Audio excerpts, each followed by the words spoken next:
এবার দেখব সতীপীঠেরই একটি পীঠ, বীরভূমের নলাটেশ্বরী মন্দির। পৌরাণিক কাহিনী অনুযায়ী এখানে সতীর নলি বা কণ্ঠনালী পড়েছিল। এরপর মায়ের আদেশেই ব্রাহ্মণী নদীর তীরে ললাট পাহাড়ের নিচে দেবী নলাটেশ্বরীর মন্দির স্থাপন করা হয়। মন্দিরের চারপাশে দশমহাবিদ্যার মূর্তি স্থাপন করা রয়েছে।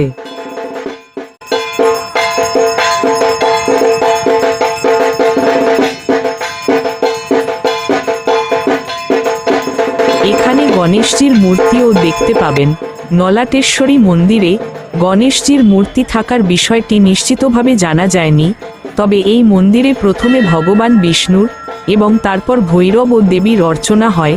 যেহেতু এটি একটি শক্তিপীঠ, তাই এখানে দেবীর শক্তি রূপে পূজিত হন নলাটেশ্বরী এবং ভৈরব রূপে কাল ভৈরব উপাসিত হন। নলাটেশ্বরীর মন্দির তারাপীঠ থেকে 24 কিলোমিটার দূরে অবস্থিত। তারাপীঠ থেকে টোটো বা গাড়ি ভাড়া করে অথবা ট্রেনে করে নলাটেশ্বরী মন্দির যাওয়া যায়। ফেরার পথে কিছু লোকের গান শুনে সেটা তুলে ধরলাম।